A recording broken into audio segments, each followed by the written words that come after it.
You, as Christians,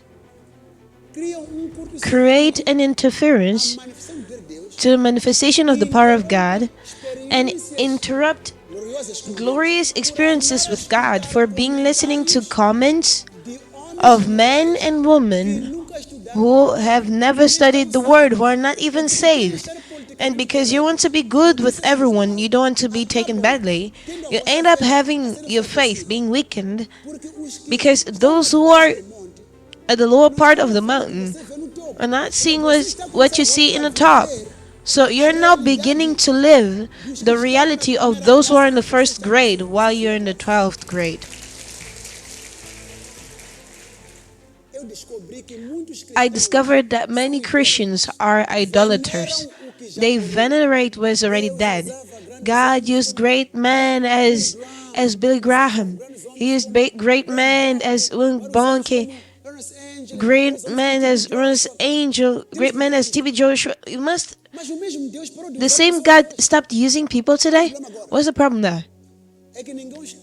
Is that no one studied those God used to know what they did, what they had. Today, many say we value those who God used, we value them. But many say, God gave a child to Sarah when she was 90 years old. Why isn't He given to you 50 years old? Why you believe that He gave to Sarah and He can't do it to you? Why don't you update the book of Hebrews 11? Listen, it's funny and it's also wonderful that the book of Hebrews 11, we may call it, that chapter is called the chapter of the heroes of faith. The heroes of faith. But all those who are quoted in Hebrews 11, none of them is from the New Testament. To say that, if someone had to write the Third Testament, he had to put the ones of the New Testament, but as you can't add more books, nor reduce from those books for it's a sin, God expects us in the New Testament into the existing books and update the testimonies.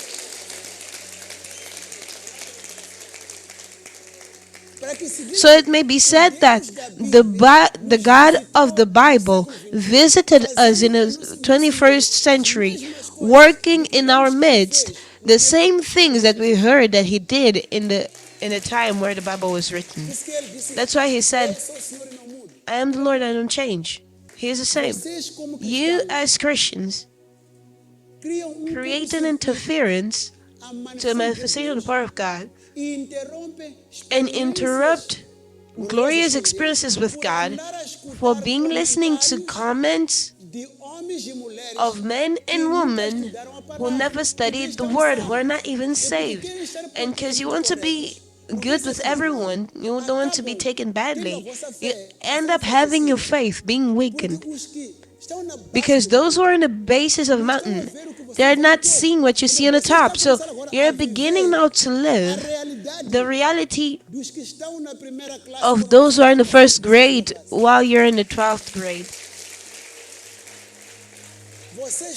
You are counting with sticks in university only because you've been criticized by the children of the first grade who count with sticks. The same kids in the first grade, in the day that get to the 12th grade, they'll stop counting on sticks and they would have made you live on sticks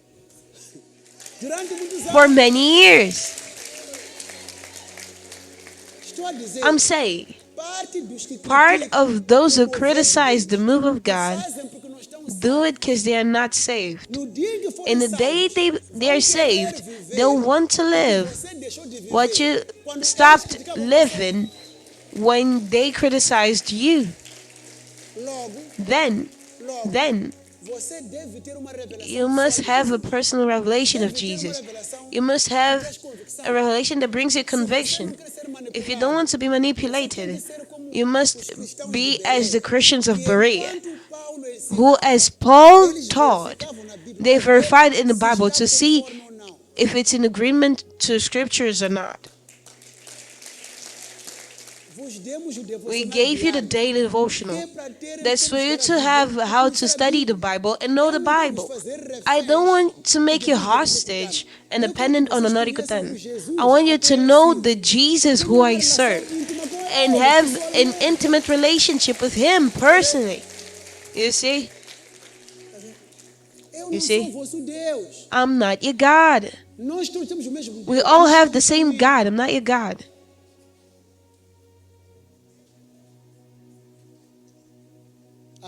Hello?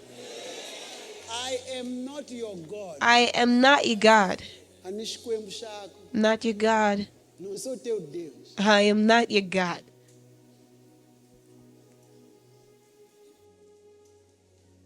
Do you want to know more about the ministry of the Apostle Onório? Call now. Follow our social media and watch through Kingdom TV.